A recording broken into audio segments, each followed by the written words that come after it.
Ya hay miles, si no millones, de personas migrando debido al cambio climático, dejando una vida atrás, buscando un futuro no mejor, sino un futuro, porque donde viven ya no pueden.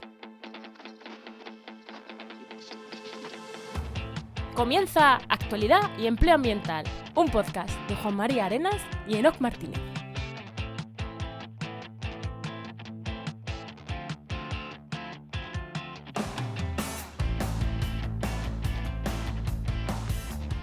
Buenas, soy Juan María Arenas. Y yo, Enoc Martínez. Y este podcast cuenta con el patrocinio de GeoInnova, Profesionales expertos en territorio y medio ambiente, que puedes encontrar en www.geoinnova.org. En el programa 115 del martes 27 de octubre hablamos sobre migraciones climáticas y justicia social. Que no es migraciones de las plantas migrando, que también son migraciones climáticas. No, hablamos de migraciones climáticas en persona, ¿no, Enoc? Eso es. Pero antes de entrar en el tema, ¿qué tal tu semana, Enoc? Ostras, menuda semana que hemos pasado, ¿eh? A tope, a tope. Hemos estado en el congreso de la AET, de la Asociación Española de Ecología Terrestre, en Plasencia, una semanita, 5 días que han sido muy intensos, pero muy chulos, aprendiendo un montón, tuiteando mucho a través de las cuentas de la AET y bueno, muy, muy entretenido. Hay los 4 del equipo que hemos ido. Que hemos ido todo el equipo. Oye, y un congreso con 500 investigadores y más de 250 charlas. Que no es una cosa pequeñita, ¿vale? Y hemos estado 5 personas en paralelo con el Twitter oficial de la AET, llevándolo, 4 de nosotros y el responsable de prensa de comunicación de la AET. O sea, que nos hemos metido un curro. Me salían los tweets por las orejas, ¿no? Después de poner 50 tweets en... Sí, la verdad que poner 50 tweets al día, pero no 50 tweets de estoy aquí tomando unas cañas, no. 50 tweets con su foto, contenido, hashtag, con su foto. Citando a los grupos de investigación, o sea, que ha sido intenso, pero súper guay. Y Enoc, ¿Y tú qué? ¿Tú qué has estado haciendo? Además de eso, hemos lanzado esta semana, también ya que íbamos al Congreso de la AET y la teníamos pendiente, la primera fase de la web de Oikos MSP, que es nuestra web de comunicación y marketing especializado en ecología y medio ambiente. Y digo la primera fase porque hemos lanzado la home, la página de servicios, el contacto, pero ahora nos queda una segunda fase que son detallar algunos servicios, que eso vendrá en breve, y luego ya empezar con el marketing propio de nuestra propia empresa de marketing, que es ya la siguiente fase. Pero la primera era la carta de presentación, ahí está. Para cuando alguien entre no se pierda quiénes somos y qué hacemos, ya está disponible. Y además está muy chula. Sí. Además hemos contado con Bea que nos ha hecho una mano en una copia especializada en estos temas y creo que ha quedado guay. Bea Díaz, está muy bien. Así que darnos feedback. Si alguien entra a ver la web de Oikos MSP, que nos dé feedback. Bueno, vamos ya con el tema, ¿no? ¿O qué? Venga, sí, vamos, dejando nuestras historias y preséntanos a quién tenemos hoy. Pues sí, tenemos con nosotros a Beatriz Felipe Pérez, que es investigadora y formadora especializada en migraciones climáticas, cambio climático y justicia global. Y también investigadora asociada al Centro de Estudios de Derecho Ambiental de Tarragona. Muy buenas, Bea, ¿qué tal? Hola, buenas, muy bien. ¿Y Bea, ustedes? Bea o Beatriz, que... Bea. Bea, ¿no? Bea. La presentación tuya es esto, ¿no? Más o menos a todo esto a lo que te dedicas. Sí, exactamente. Y aparte, una canaria ahora viviendo en México. O sea, que creo que... creo que es interesante para que entendamos bien el contexto de todo lo que nos vas a hablar, que eres una persona que no estás ahí, que no has salido de tu pueblo, como se suele decir, ¿no? Que te estás curtiendo en estos temas en otras partes del mundo. Exacto. Genial, pues vamos a la parte de empleo. Venga, pues vamos a la parte de empleo.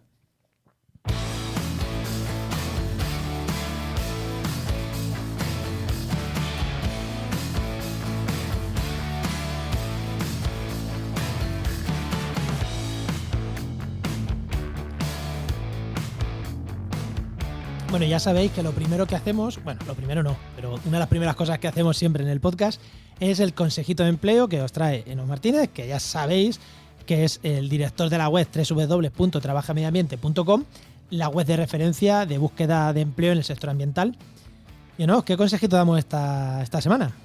Pues mira, había un consejito que viendo currículum, creo que es viendo varios currículum, ¿no? Para seleccionar me he dado cuenta que es muy interesante, y es incluir intereses y voluntariados en los currículum, ¿vale? Esto cuando es el típico currículum que es una hoja, a veces como que no te cabe, no sabes qué quitar, si pones toda la experiencia no te cabe. Y, bueno, pero cuando es un currículum un poquito más largo que te permite, pues eso, poner más cositas, es muy interesante poner estos intereses, estos voluntariados, estas temáticas que a uno le gusta o donde ha colaborado, porque aportan una dimensión extra. Quiero decir, si en tu formación o en tu experiencia solo te has dedicado a una serie de temas y quieres poner también una guinda más, un extra más que no se refleja, una muy buena idea es a través de estos intereses, a través de estos voluntariados, cooperaciones, bueno, lo que sea, porque reflejan esas otras cosas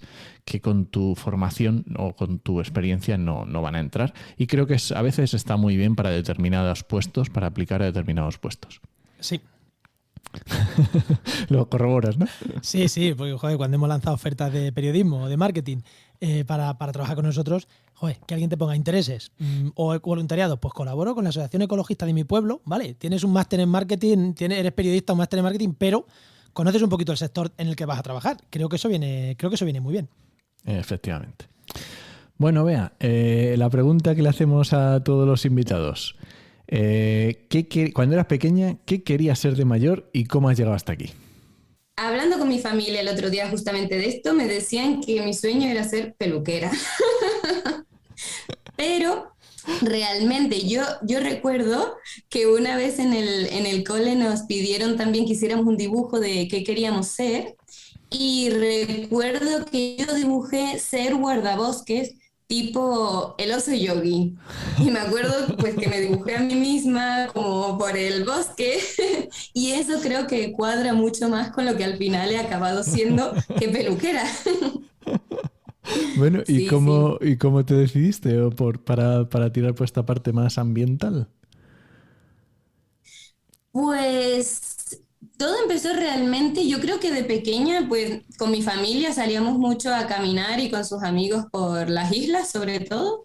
Y creo que ahí me inculcaron mucho el tema del cuidado y la defensa del medio ambiente.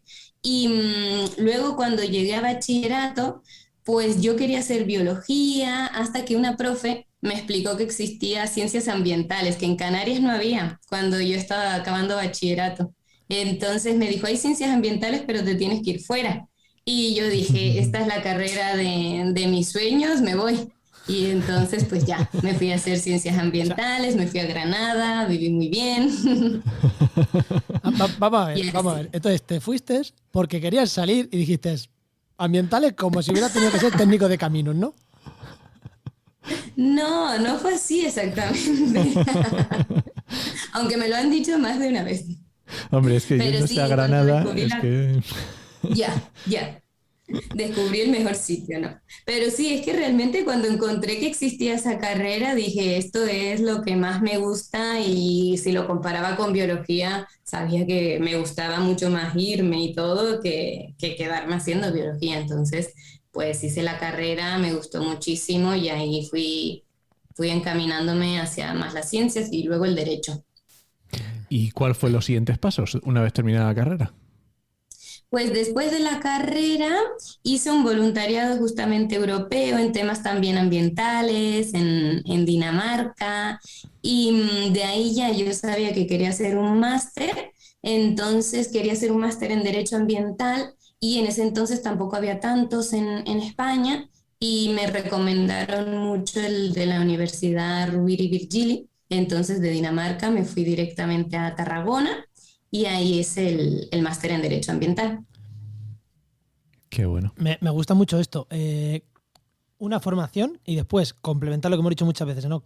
Complementar una formación con otra, con algo que tenga que ver. Sí, pero, o sea, vale, ambiental, pero meterte en derecho. O sea, de verdad. Si los que se dedican a estudiar medio ambiente y se meten en cosas de marketing ya somos raros, meterte en tema de derecho también. Y creo que eso abre puertas, lo hemos dicho muchas veces y creo que eso abre puertas y creo que está muy guay, ¿no? Ese camino. Vale, pues voy a especializarme, lo que hemos dicho muchas veces también. ¿Un máster para qué? Para especializarme en algo que no conozco. Un máster de conservación de la biodiversidad. Cuando eres zoólogo, pues igual es sobra, ¿no? Un poco redundante.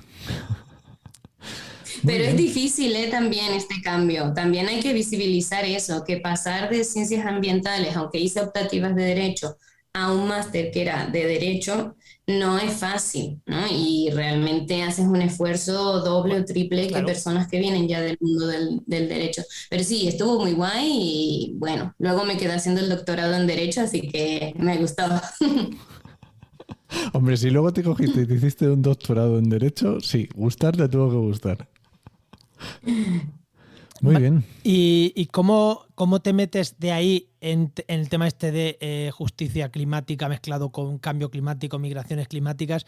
Aunque ahora vamos a entrar ya a ver qué es todo eso, pero ¿cómo das ese salto? ¿Dentro de tu doctorado ya lo estudiaste? ¿O es un paso posterior? ¿O cómo lo...? Sí, pues es que cuando hacía el máster, o sea, yo soy una persona que no me ha gustado solamente estudiar en la vida, entonces he hecho muchos voluntariados de diferentes tipos. Y ahí empecé a hacer voluntariados con más bien ONGs de cooperación internacional y desarrollo.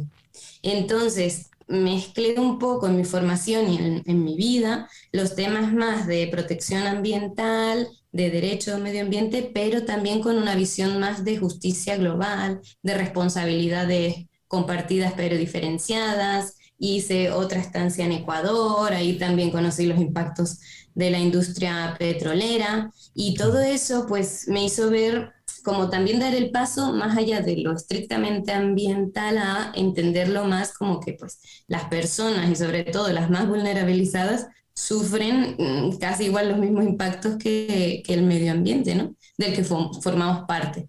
Entonces todo eso lo empecé a analizar mucho y empecé a leer en el máster ya sobre las migraciones climáticas. Entonces, pues es un tema que se había explicado muy poquito, había muy poca bibliografía y me gustaba justamente por eso, porque las personas más se encuentran en mayor vulnerabilidad y necesitaban sobre todo mecanismos de protección. Entonces me servía mezclar más el ámbito ambiental, el derecho, la justicia global. Todo eso es lo que me llevó a estudiar un poquito en el máster y a hacer todo el doctorado de ese tema. Pues vamos con el tema, ¿no, Enoch? Ahora sí.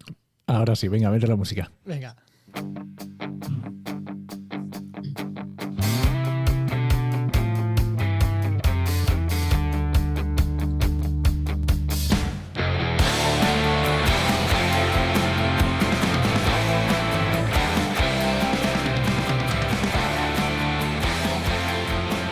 Cuando hablamos de migraciones climáticas, a mí rápidamente me viene a la cabeza ese árbol que migra hacia el norte, hacia arriba en las montañas, en altitud, o esa planta que migra hacia el norte en su distribución. Incluso esos animales que se mueven porque han perdido su zona de vida en una zona y se van hacia el norte. Pero claro, como bien ha dicho ya también nuestra invitada, estamos dentro de la naturaleza, somos animales, ¿no? El medio ambiente también somos nosotros y somos animales que nos movemos cuando no podemos vivir en el sitio donde vivimos. Pero vivimos en un sitio con muchas fronteras, con muchas zonas sobrepobladas, y todo esto también es un problema de las migraciones climáticas, que no es solo vámonos hacia el norte, sino vamos a ver hacia dónde nos podemos ir y a ver con qué problemas se encuentra esa gente que quiere irse de una zona a la que está en la que está arraigada hacia otra a la que llega como inmigrante. De todo esto vamos a hablar, supongo que de todo esto vamos a hablar hoy con Bea, pero vamos a empezar por el principio. ¿Qué son las migraciones climáticas? Pues las migraciones climáticas, ¿qué son exactamente? Es uno de los grandes dilemas, o sea, la definición, el entendimiento de qué son exactamente, porque creo que tenemos que tener la mente muy amplia para entenderlo. Las migraciones climáticas abarcan muchas formas de movilidad humana, es decir, desde movimientos dentro de los propios países, movimientos internacionales, circulares, temporales, en los que, todos forzados, pero en los que los impactos de la crisis climática son un factor determinante, de manera directa o indirecta, ¿no? Por ejemplo, son evacuaciones de personas que pues hay una inundación y tienen que marcharse. No significa que todas las migraciones climáticas sean personas que se van desde el sur, cruzando fronteras internacionales hasta el norte, porque hay cambio climático, no. Son muchas formas, muchas veces, o la mayoría, dentro de los propios países, la mayoría de las veces también temporales, porque son forzadas. Las personas no quieren marcharse la mayoría de las veces. Sí. Cuando acaba el impacto, si pueden, regresan a sus hogares, pero en algunas ocasiones también son movimientos internacionales en los que no se puede volver. Y no es solo el cambio climático, aunque hablemos de migraciones climáticas. Nunca es solo hay cambio climático y las personas se van, sino que el cambio climático interactúa o sus impactos pues con situaciones de pobreza, de desigualdad, con los conflictos, con la falta de agua, que no tiene por qué ser por el cambio climático, sino puede ser por una mala gestión del agua. Entonces, todo esto forma una especie de cóctel que expulsa a muchas personas de sus hogares. Vale, entonces, claro, al final es como ya tenemos unas migraciones que se están produciendo por X circunstancias, por las que sean, pues lo decías, una inundación, un problema político, social, el que sea, y ahora le metemos también el problema del cambio climático, digamos, que agrava un poco esta circunstancia, ¿no? Cuando digo ahora, ¿es ahora? Quiero decir, ¿este problema del cambio climático ya lo estamos sufriendo? ¿O lo estamos sufriendo ya desde hace unos años? ¿O se prevé que va a empezar a suceder? Sí, esto también es interesante que lo menciones porque muchas veces se plantean las migraciones climáticas como algo que va a ocurrir en el futuro, ¿no? Muchas veces de una perspectiva muy eurocéntrica, por ejemplo, ¿no? Que pensamos que esto va a ocurrir dentro de 100 años. Pero en muchas regiones del mundo ya está muy claro que hay vínculos entre la crisis climática y la movilidad humana forzada. Desde regiones en Alaska, pequeños estados insulares, en el Sahel africano, en muchos lugares de América Latina. Es una realidad que ya está ocurriendo, ¿no? Claro, y casi me atrevo a decir que vinculada a sitios bastante pobres, ¿no? Porque serán menos resilientes, tendrán menos capacidad de afrontar ciertos cambios, dificultades, ¿no?, económicas. Sí, justamente eso es clave. Normalmente en un sur global o en las periferias del sistema capitalista es donde adaptarse a la crisis climática es más complicado, porque aparte de que hay unas limitaciones, pues quizás no se cuenta con los recursos tecnológicos, con la voluntad política, casi siempre es más importante, ¿no? Pero en estas regiones hay muchas opresiones o dificultades que hacen que sea más complicado adaptarse in situ. Además, muchas de estas regiones también se encuentran en zonas del planeta que geográficamente ya también tienen una vulnerabilidad extra, ¿no? Que esto también es determinante, pero creo que es más determinante la gestión política y de riesgos del lugar que la geografía, aunque también es importante. Una pregunta te iba a hacer, porque yo he hablado de cruzar fronteras, pero tú has hablado de dentro del propio país. No quiero que nos vayamos sin tocar un poquito esto. Son muchas las migraciones climáticas dentro de los propios países, porque es que de verdad, es que visto desde la posición europea, a mí no se me ocurre que la gente de Murcia o de Almería se vaya a migrar a otros sitios porque no tenga agua. Ya se la llevarán con un trasvase. Dentro del propio país son muy fuertes y generan muchos problemas estas migraciones climáticas, más allá de la persona que se va, que ahí evidentemente el que se va, su drama humano es grande, ¿no? Pero generan muchos problemas estas migraciones intrapaís, o son realmente muy importantes. No sé si... Sí, o sea, no sé si generan problemas o no, depende mucho del lugar y del contexto local. Pero sí que la mayoría de los movimientos, de las movilidades asociadas a crisis climática y a desastres, que es de lo que más se tienen datos, la mayoría ocurren dentro de los países. Lo que pasa es que quizás desde España nos cuesta verlo, ¿no?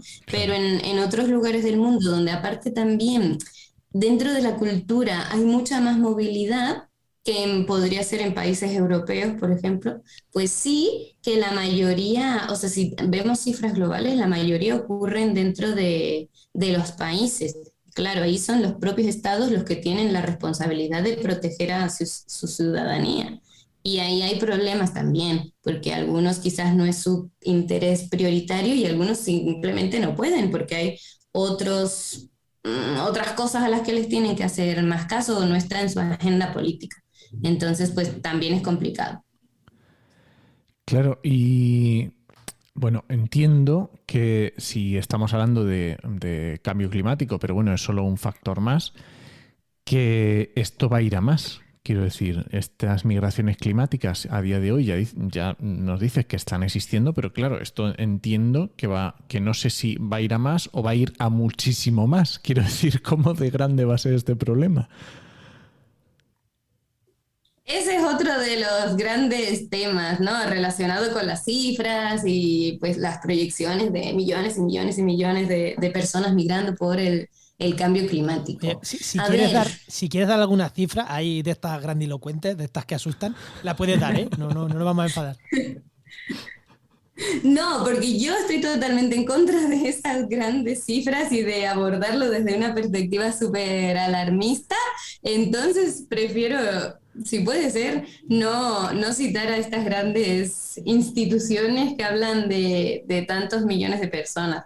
Pero es que creo que el kit de la cuestión es entender que da igual si son 200.000 millones en 2050 o 8.000 millones en 2100, ¿no? Lo importante es entender que es una realidad que está ocurriendo ya, que las personas se encuentran en una situación muy vulnerable porque la mayoría, como decía, no se quieren marchar. Muchas de estas personas se están enfrentando a perder no solamente sus vínculos con la tierra, que podemos entenderlos más o menos desde Europa, ¿no? Pero se están enfrentando a quizás perder también sus vínculos familiares, su trabajo, su cultura arraigada a ese lugar. Y eso debería ser suficiente para actuar, independientemente de si son 10 o son 200.000 millones de personas, como dicen algunos, ¿no? Entonces, es que si hablamos desde estas cifras, no sé, lo veo bastante peligroso y además con falta de rigor, porque es muy difícil calcular o saber quién está migrando por cambio climático o por otros motivos o por un conjunto de causas, ¿no? Aquí voy a hacer un inciso, no un inciso, sino que voy a hacer spam de otro de nuestros podcasts, Enoch, el que grabamos con Elena Montero hace un montón de tiempo, de este mismo programa de Actualidad Amplia Ambiental, que hablábamos de cómo el arraigo a un territorio, esto nos puede generar, que tú te vayas de ese territorio y vayas a un nuevo territorio, nos puede generar un círculo vicioso negativo, que tu tierra la conservas más porque es tu tierra, aunque suene feo. Pero cuando te vas a un sitio en el que no es tu tierra, en el que no has crecido, en el que no tienes ningún tipo de vinculación, ningún tipo de arraigo, la cuidas menos, entre comillas. Entonces, que nos tengamos que mover todos va a hacer que, en general, todos cuidemos menos a nuestra tierra. Es así, y lo hablábamos en... No me acuerdo cuál era el programa, lo dejaremos en las notas del programa, pero el programa que hicimos con Elena Montero, que es psicóloga y experta en estos temas. Era el programa, el 93, el programa 93 que hicimos con ella. Y justamente de esto que te quería preguntar, porque justamente hablábamos con ella y a lo mejor no sé si nos podemos hacer una idea en el sentido de, por ejemplo, en España fue muy característico del siglo pasado la migración del campo a la ciudad, ¿no? Que al final es un desarraigo que se produce en las personas, en su cultura, que bueno, que a lo mejor no es tan bestia como este tipo de migraciones digamos, con más distancia o que se pueda producir más desarraigo. Pero bueno, en una pequeña porción puede servirnos para hacernos una idea.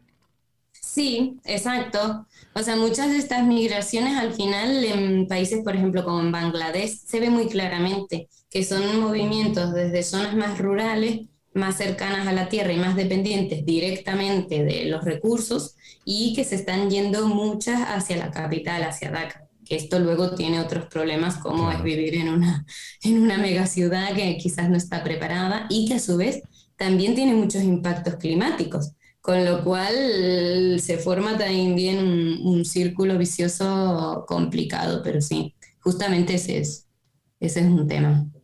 Vale, y estamos hablando de países, estamos hablando de zonas, hemos dicho un montón, hemos mencionado un montón, pero podemos decir que hay ciertas zonas, no sé cómo decirlo, calientes o que está habiendo mucho movimiento, o por qué países o por qué zonas o cómo está esto a nivel mundial. Sí, las zonas donde más claramente se ve cómo la crisis climática impacta y ya hay movilidades asociadas, yo diría que son los pequeños estados insulares en el Pacífico, donde está muy claramente se puede ver cómo la elevación del nivel del mar, por un lado, está afectando a la disponibilidad de agua.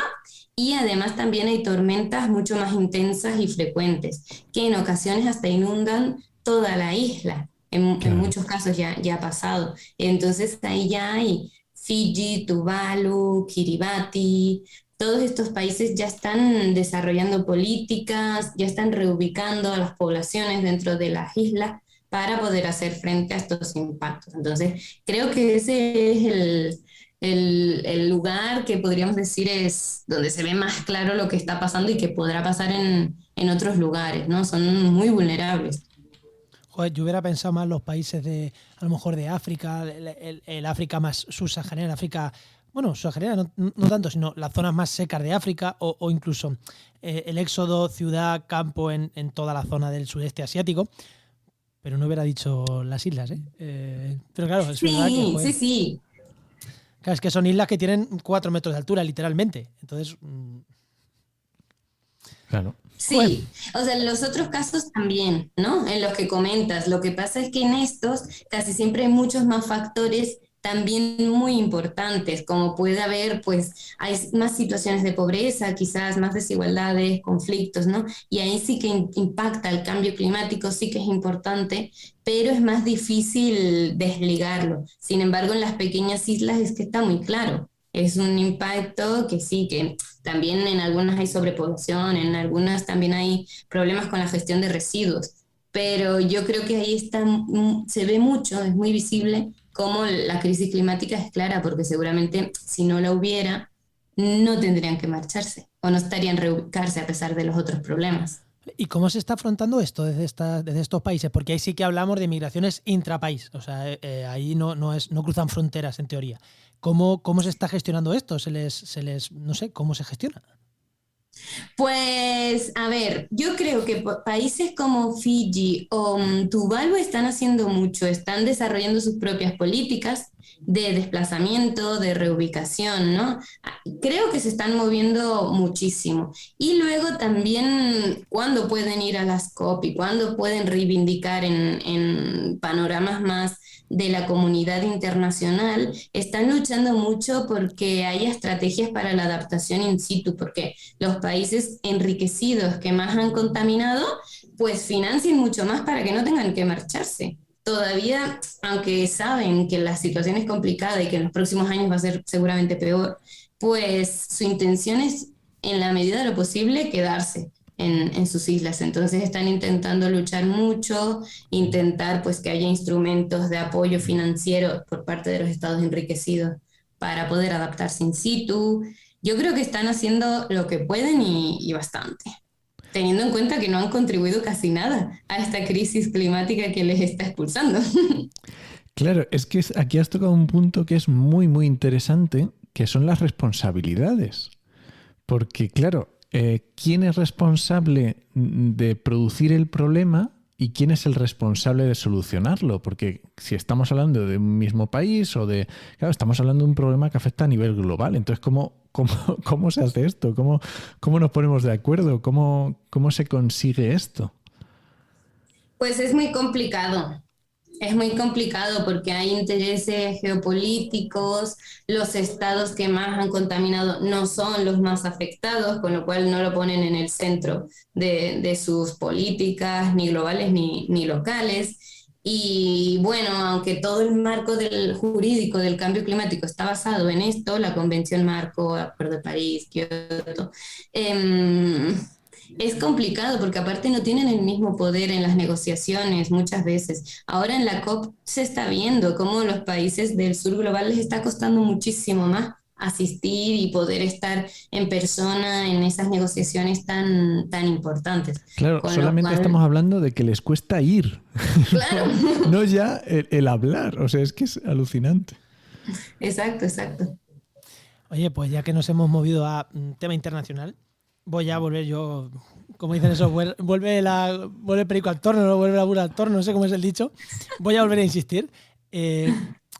Cuando hacen migraciones por temas climáticos, pero migraciones intrafronteras, o sea, cuando cruzan fronteras, ¿se está trabajando o hay algo en algunos países que ya haya alguna legislación? Igual que, por ejemplo, si tú migras a un país, tú llegas a España por temas de, yo qué sé, que eres una persona LGTBI y dices, es que me van a matar en mi país y puedes pedir asilo, o hice una guerra que dices, es que me van a matar y he sido traductor de español para los militares españoles. O sea, o me saquen de aquí o me matan.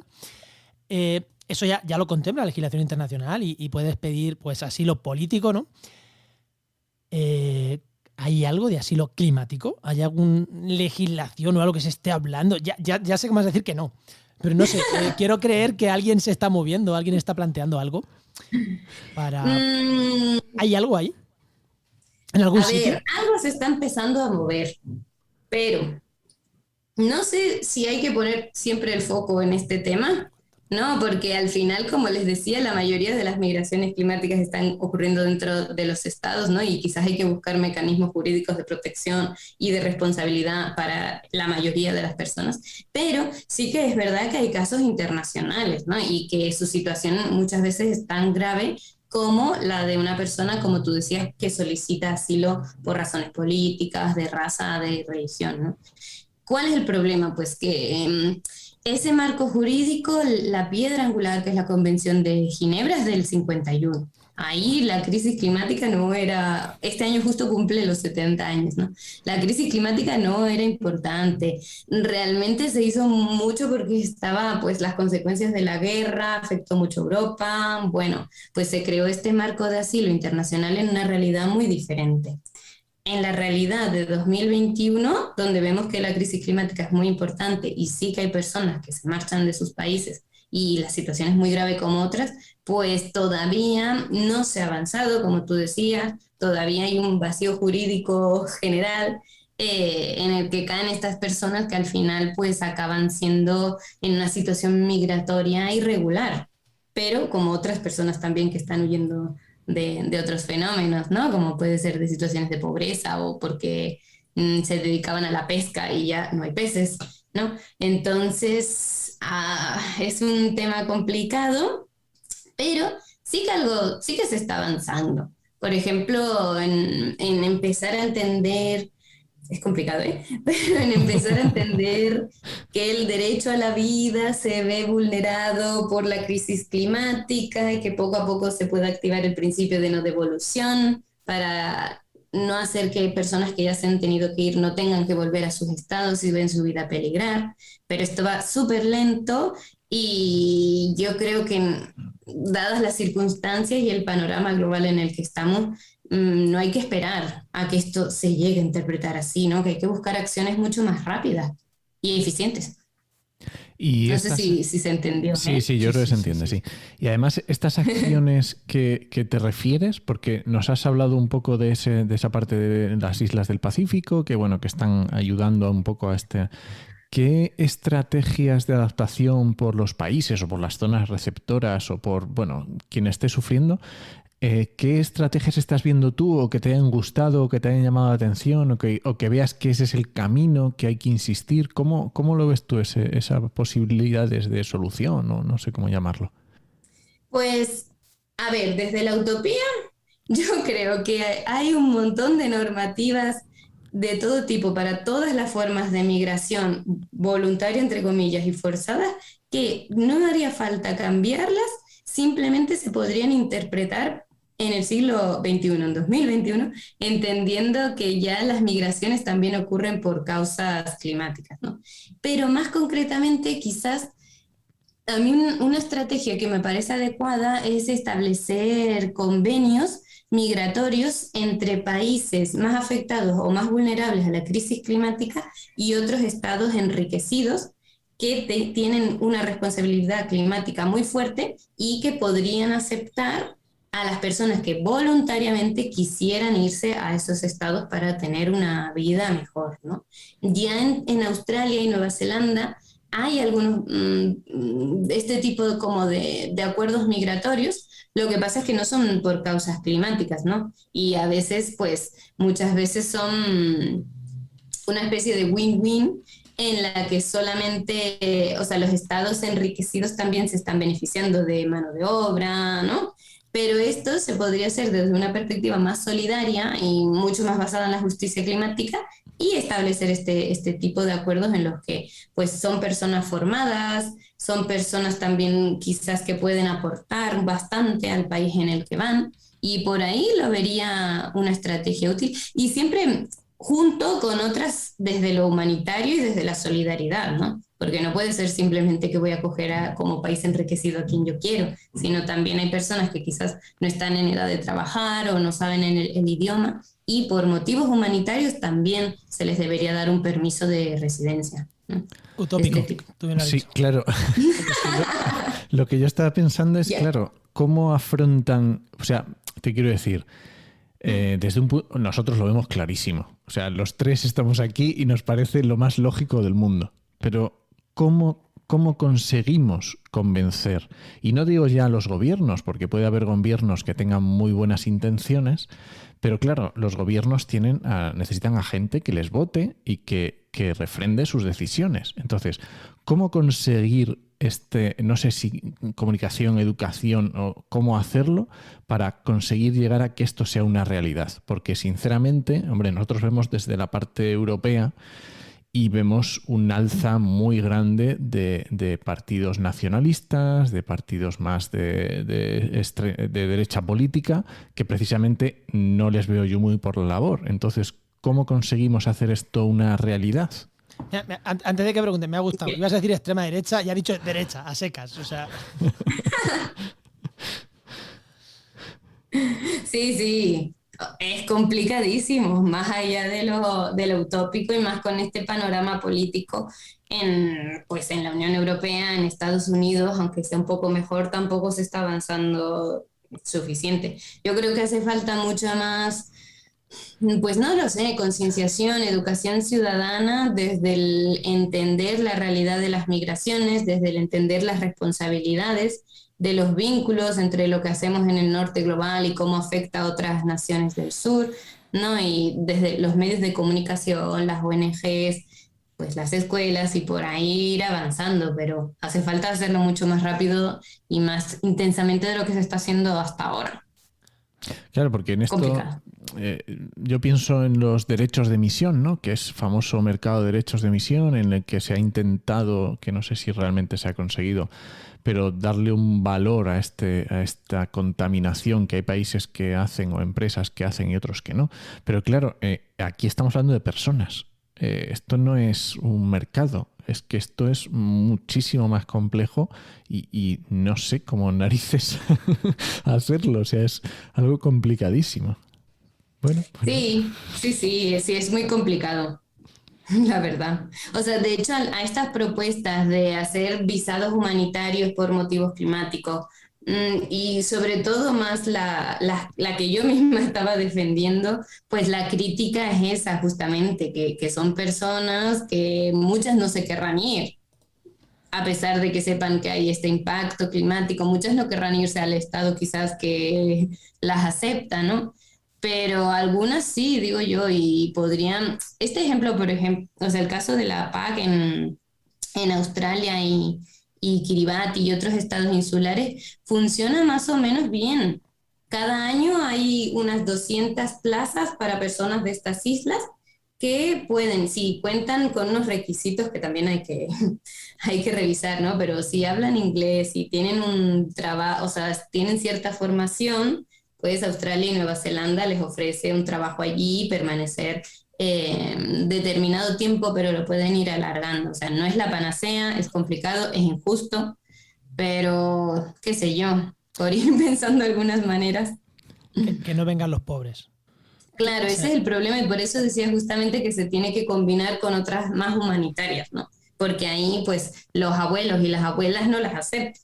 Si no hablas inglés, no te aceptan, ¿no? Ahí tiene unas críticas muy fuertes. Entonces, esto se tendría que adaptar muchísimo a las realidades de las migraciones climáticas donde pues muchas personas no sabrán quizás el idioma o no tendrán un trabajo que sea tan querido por el país receptor, ¿no?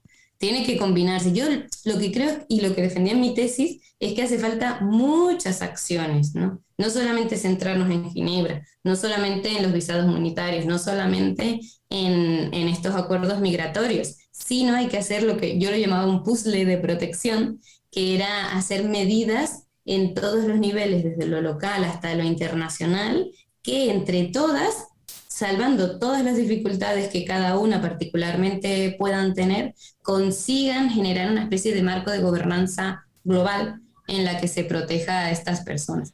Sí, ya sé que es utópico. No, yo yendo un paso más atrás, quiero hacer dos comentarios a todo lo que acabas de decir, que me parece, joder, muy coherente. Quiero hacer dos comentarios. Uno, ahora llegará el listo de turno y te dirá, bueno, pues que se hubieran formado. Bueno, la meritocracia que está tan de moda. O sea, y apunto yo, si en España es falso que por meritocracia puedas tener ciertos niveles, muchos niveles de estudios, muchos niveles de formación. Si vienes de una familia con recursos, es muchísimo más fácil que si vienes de una familia sin recursos. ¿Es así? Es así. Eso es lo primero. Y lo segundo, que voy es todo esto, todo el marco que estás diciendo de legislación desde lo local a lo transnacional, de Ginebra, hacia la normativa de tu ayuntamiento, pueden ayudar, ¿vale? Pero yo es que creo que el paso está un poco más atrás. Y creo que Enoch también lo decía antes. Creo que el paso primero es la educación. O sea, ahora mismo hay temas de cambio climático, hay temas de conservación de la naturaleza, que hay algunas veces algún partido que se le ocurre soltar la tontería de vamos a meter una carretera por Doñana. Y incluso incluso desde sus propios partidos le dicen ande vas alma de cántaro, que se nos echa todo el mundo encima. ¿Por qué? Porque ya por suerte hay un arraigo en todo, y aquí es una victoria de que ahora mismo mucha gente se enfadará conmigo, pero parece que solo los buenos ecologistas hacen ecologismo, pero sin toda la gente de base que lo ve de pasada, pero tiene su opinión. Esos son los importantes, que son al final los que votan. Creo que para esto haría falta exactamente lo mismo. O sea, la Greta Thunberg de turno, la persona primero que generes un movimiento que se conozca este problema para después poder actuar sobre él. Porque tú estás muy metida ahí, pero nosotros, Enoch y yo, que estamos muy metidos en los temas ambientales, y ya estos temas de las migraciones climáticas los hemos escuchado, pero no sé, tú, Enoch, no sé tú, pero para mí es un tema que un poquito que todavía no está muy metido en mi... O sea, yo más o menos sí lo tengo, pero no está muy metido como otros temas, como la contaminación de las ciudades, como... Uh-huh. Claro, si a nosotros ese tema no nos ha entrado, no te quiero decir a mi vecino del segundo, No sé si habría que empezar, empezar por ahí. Y la pregunta, y ya creo que con esta casi vamos a ir acabando, ¿cómo afrontamos este tema de educación? ¿A qué niveles habría que hacerlo? ¿Cómo habría que hacerlo? Ya casi por dar opinión más que otra cosa, desde tu punto de vista, ¿cómo afrontamos este tema que, para mi punto de vista, primero es de educación? Perdón, pero en relación con lo primero que decías antes con tu puntualización, en el caso de Australia y Nueva Zelanda, ellos ya financian la formación in situ de las personas que luego van a aceptar, ¿no? O sea, ya tienen programas educativos en los que ya lo paga el propio país receptor. Por eso también tiene un poquito pues, de relación humanitaria, y que creo que ahí, o sea, les aseguran que al ir van a tener un trabajo en eso que ellos mismos los han formado. Bueno, es injusto, porque obviamente me parece una muy buena propuesta. Pero... Claro, me parece es un muy buen punto de partida. Claro, y entonces ahí sí que la meritocracia, entre comillas, la igualas un poquito más. En plan, tú no tienes nada, vale, yo primero te formo. Un poco al menos. Un poquito. Sí. Y en cuanto a la educación, pues yo creo que hay que hacerlo a todos los niveles. Es verdad lo que dices, que no es un tema de los más visibilizados cuando se habla de temas ambientales o climáticos, pero sí que en los últimos, yo te diría, 2 años, está teniendo una explosión masiva. Creo que la mayoría de entidades ecologistas y ambientalistas en España pues ya están empezando por lo menos a abordarlo un poquito, a incluirlo en sus denuncias, o al menos intentar entenderlo, que eso ya es un paso importante, ¿no? Y yo creo que realmente se debe incluir, pues, como todos los temas ambientales y climáticos, desde la primera infancia hasta los adultos, en toda la formación permanente, y al menos, pues, ir visibilizando que esto es algo que existe. Lo que pasa es que cuesta, porque también, como es un problema un poquito más lejano, pues al menos en España no se percibe tanto, y ha costado que entre, ¿no? Pero por ahí, pues poco a poco se va haciendo, y gracias a programas como este, que le han dedicado a las migraciones climáticas, pues mira, ahí se va haciendo mucho.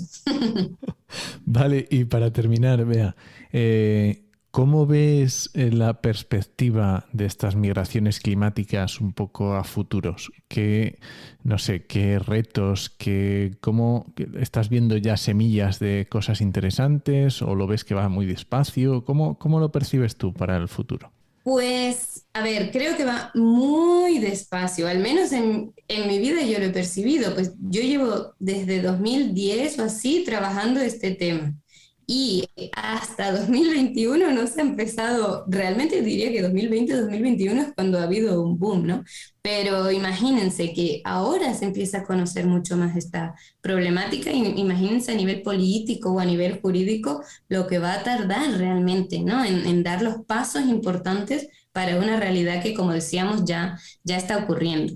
Pero sí que desde una visión un poquito más optimista, sí que estoy viendo en los últimos años también pequeños pasitos políticos y jurídicos que invitan a tener un poco de esperanza, que quizás en otro día diría, no, no se está haciendo nada, lo que se está haciendo es súper superficial, y simplemente pues se está empezando en alguna ley a poner la palabra migración climática, ¿no? Pero no se está actuando, no hay unos fondos específicos, sigue habiendo vacíos jurídicos, no hay cifras reales, no hay una denominación internacionalmente aceptada, ¿no? Sigue habiendo un montón de lagunas súper importantes. Como sigas diciendo eso, te deprime y al final nos dicen, no se está haciendo nada.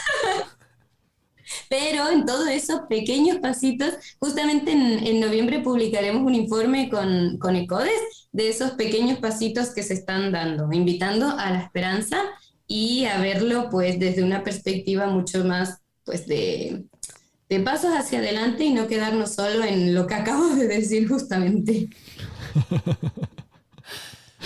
Bueno, ya, no, nos vamos despidiendo ya, ¿no? Sí, yo creo que nos despedimos y que nos cuentes un poco de Spam de Valor, que nos cuentes un poco qué estás haciendo tú, porque imagino que algo estarás haciendo, seguro. Sí, yo intento hacer todo lo que puedo, tanto como investigadora más académica como dentro del mundo pues del más activista, ¿no? Entonces, por un lado, a quien le interese migraciones climáticas, les invito a visitar la página de migracionesclimáticas.org, que trabajamos con diferentes entidades y pues tenemos un blog que le ponemos mucho amor y mucho cariño, en el que vamos publicando cada mes un pequeño texto para justamente... El ánimo es que personas expertas acerquen sus investigaciones a personas que quizás no saben nada de estos temas o saben muy poquito. Entonces, pues cada mes publicamos una entrada y les invito a que lo visiten si les parece, y la página web en general que trabajamos mucho. Y ahora trabajo en una cooperativa que se llama Cicra Justicia Ambiental, que hemos creado unas cuantas compañeras y también con mucho amor, mucho cariño.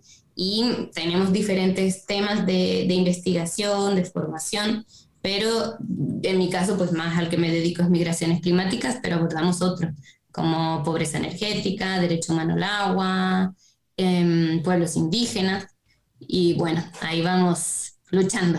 Muy bien, pues dejamos ahí la página web y los enlaces también a cicra.coop de cooperativa, cicra.coop. Y ambientales, sí, las dos webs dejaremos ahí en la nota del programa, los dos enlaces. Pues Bea, muchísimas gracias por habernos traído este tema que tan desconocido y que tanto nos queda por aprender a todos. Muchas gracias, Beatriz. Gracias a ustedes. Nos vemos en otra. Hasta luego.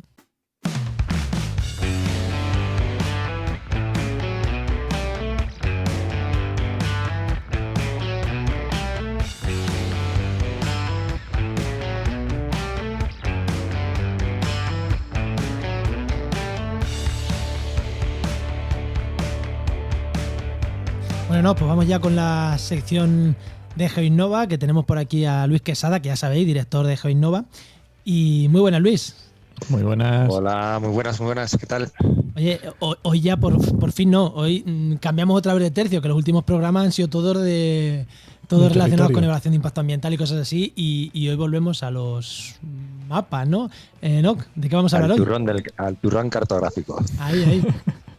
Yo he visto aquí GeoPDFs y digo, PDF es un PDF. A mí no me... ¿Qué es esto? No. Bueno, esto viene, no sé si os acordáis, de otra... Hablamos del planero, fue, ¿no? Sí, creo que cuando hablamos del planero os hablé un poquito de los GPDF así de una forma muy rápida. Y os dije que si queréis que nos metamos en este charco, pues que lo hagamos otra vez. Pues bueno, dicho y hecho, ¿no? Vamos a hablar, si queréis, un poquito de los GeoPDF, qué son los GeoPDF, qué problemas tenemos con los GeoPDF y realmente qué ventajas también existen con los GeoPDF, porque si no existieran ventajas y agradables, pues realmente los hubieran inventado, ¿no? Muy bien. ¿Qué es un GeoPDF? Bueno, todos conocemos lo que es un PDF. No se hubieran inventado, no. Se hubieran inventado y no se usarían. Porque se inventa cada mierda por ahí. Bueno, venga, te doy la razón. Te lo compro. Vale. Bueno, todos conocemos lo que es un PDF. Bueno, pues lo que es un GeoPDF es un PDF que tiene capacidades geográficas, ¿vale? Es decir, que tiene la información que está dentro está geolocalizada, ¿vale? Está georreferenciada. Los GeoPDF normalmente se trabajan, digamos, se hacen a través desde los sistemas de información geográfica. Cuando tú estás creando un mapa, tienes la opción de crear un PDF, pero puedes incorporar toda la información que estás trabajando en formato de capas, de forma que tú dentro del archivo creas como una especie de visor en el cual puedes activar y desactivar esas capas, al igual que lo estás haciendo en un sistema de información geográfica o en un visor web, algo que ya también hemos hablado anteriormente. Claro, ¿qué tienen los GeoPDF? Que al incorporar toda esa información en formato vectorial y formato raster también, evidentemente, pero todo organizada, pues evidentemente no puede ser tan liviano como si fuera un PDF normal. Claro. ¿Qué nos ocurre? Que podemos tener unos GeoPDFs enormes, súper pesados, que ordenadores normalitos, pues a lo mejor pues no los abren o les cuesta una burrada moverlos. Claro, ese tipo de cuestiones hay que tenerlas en cuenta, porque sí, son súper prácticos muchas veces a la hora de compartir tu proyecto. Decir, mira, aquí tienes mi proyecto, puedes activar, desactivar, son cosas muy chulas. Y realmente muy útiles, ¿vale? Sobre todo cuando quieres compartir información con la administración o con algún cliente, son cosas muy útiles. Pero, ojo, pues tiene sus detractores y tiene sus inconvenientes, ¿vale? Me suena algo de esto de que en los correos solo caben 20 megas y tienes que mandar un proyecto. Sí. Bueno, o subirlos directamente en las plataformas donde tienes que subir los proyectos de la administración. Normalmente te dicen, mira, es que no puedes subir proyectos de más de 50 megas o de más de... Vale, pues ojo, pues, si solo un mapa ya me pesa 80, 120 megas, pues no sé cómo te voy a meter el proyecto, ¿vale? Es complicado. De hecho, con casi todos los arquitectos que tengo, no puedo trabajar con GeoPDFs. Bueno, cuando digo que tengo es con los que colaboro, ¿vale? Me he expresado mal. No los tienes atados en tu casa ni nada de eso. Efectivamente, no, están debajo. Los tengo atados. No puedo trabajar con ellos con GeoPDF porque después a la hora de pasarlos al plotter les tarda una burrada o directamente es que ni los imprime o los imprime mal, ¿vale? Entonces hay que aligerarlo. Los plotter también con los que trabaja, pues no son tu modelo muchas veces, porque tienen sus añitos, funcionan muy bien, pero funcionan con PDFs normales. Entonces hay que saber un poquito, cuál es como siempre vamos a hacer un mapa, hay que saber cuál es el destino final, quiénes van a ser los usuarios, y hay que saber evidentemente también cuál es el medio en el cual se va a visualizar ese mapa, ¿vale? Entonces, si tú sabes qué recursos tienen esos usuarios finales, pues puedes adaptar un poquito el medio con el que vas a trabajar. En este caso, los GeoPDF, pues bueno, pues dependiendo de quién más es usuario, pues va a tener mucha utilidad. Vale, yo es que pensaba que iba a ser simplemente un PDF georreferenciado, ¿no? Pero tiene muchas opciones de quitar mapas, poner mapas dentro del PDF.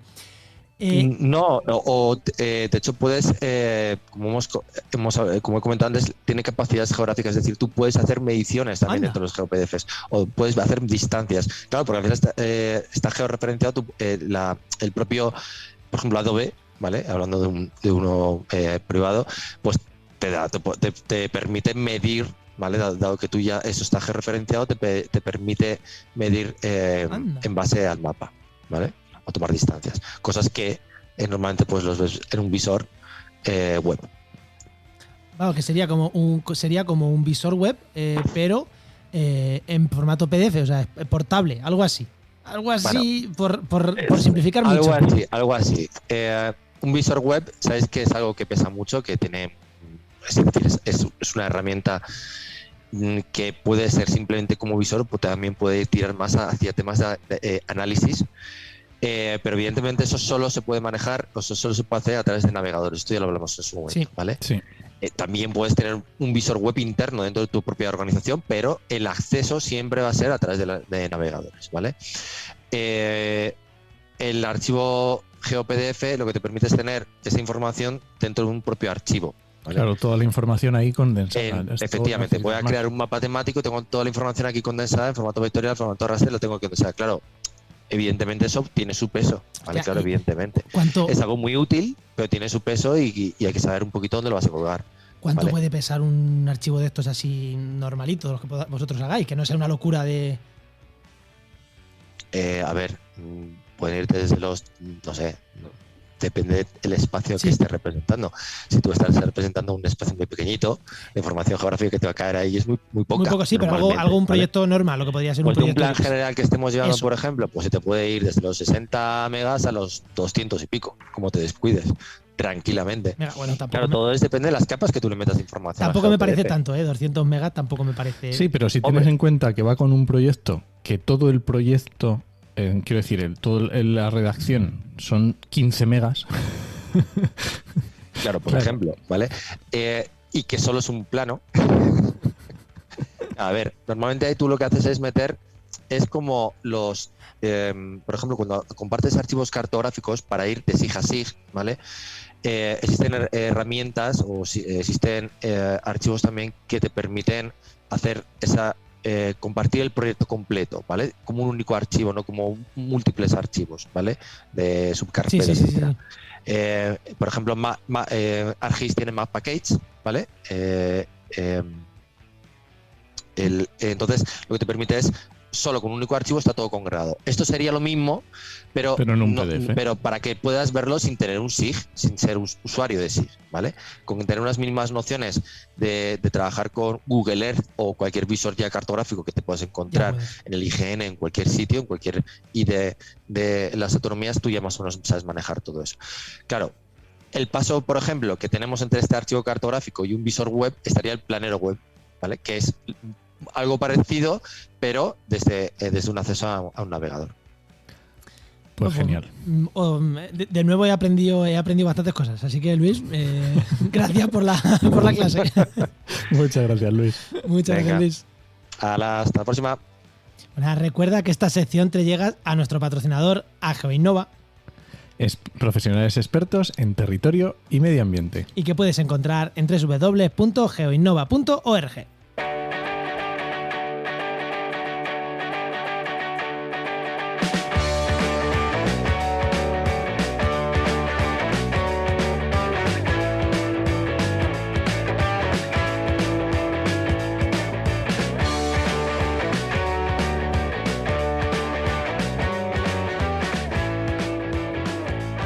Bueno, no, ¿qué? ¿Nos vamos o qué? Bueno, ya hemos terminado por hoy, ¿no? Ya hemos terminado, sí, que además hoy programa de muchos cambios. Que Enoch en casa nueva, ¿no? Enoch, que con la Sí, acústica sí, sí, ahí sí. hemos hecho lo que hemos podido, esperemos que salga bien. Yo con casco nuevo, que me lo dejé en tu casa, en tu coche Sí. realmente, no en tu casa. Y Ahora casco tengo no, los sí, cascos. cascos nuevos, auriculares Sí. nuevos. Que joder, que cambiar. Parece una tontería, pero joder, me noto súper raro. Después de más de 200 podcasts grabados con unos. Ahora, estos son mejores, pero los noto súper raros. Así que, bueno, espero también que la grabación haya sido buena. Ahora, cuando me escucha, a lo mejor digo, madre, que está todo mal. Y con la inestimable, yo lo tengo que decir, no, con la inestimable ayuda de nuestra amiga la Mosca, que lleva paseándose desde mi micro a mi cámara todo el puñetero programa. Y de vez en cuando aparecía en la cámara de Juan ahí una cosa que no sabías qué era. Pero bueno, como esto es podcasting, no me preocupaba mucho. Pero claro, yo qué sé, que en vez de yo se ve una mosca gigante, pues no mola. Bueno, venga, vamos a recomendar un podcast. ¿vale? Venga, no, ¿qué me recomiendas? Voy a recomendar el podcast donde yo conocí a Beatriz, que es en el podcast de la revista 5W, que es en el problema de conflictos y emergencia climática, que la verdad que os recomiendo, que está muy chulo. Tanto el podcast de 5W como este episodio en particular. Así que nada, ahora sí que nos Pues vamos, nada, venga, nos vamos. Este podcast pertenece a la red de podcast Podcastidae, la red de podcast de ciencia, medio ambiente y naturaleza. Y muchísimas gracias por comentar este programa, por los comentarios que nos dejáis en redes sociales, por todo, que gracias sin vosotros. Y Enoch, hemos estado de congreso y cuando se te acercaba la gente y te decía, ¿te reconoció? O te reconocí por la voz, o te sonríen por la calle y luego te dicen, te sonreí. Nosotros pensábamos que era porque somos muy guapos y somos tíos apuestos cuando vamos por la calle, pero en realidad es que nos conocieron y sonrieron porque nos conocieron. Más bien era, no puede ser que sea porque somos tíos guapos y apuestos. O sea, tiene que haber otra explicación. Y efectivamente había otra explicación. Había otra explicación, nos habían conocido del podcast y esas cosas, joder, llena de joder, te llena, ¿no? Te llena que la gente te conozca y que la gente te cale y que sepa cómo eres porque te escuchan el podcast. Y que vas a hacer una pregunta y que sepan que va a ser ácida porque te han escuchado en el podcast. Mola un montón. Eso mola un montón. Así que muchas gracias a toda la gente que se acerca a decirnos en este congreso, oye, yo te escucho. Mola un montón. Muchas gracias. Y nada, te esperamos en el siguiente programa de actualidad y empleo ambiental.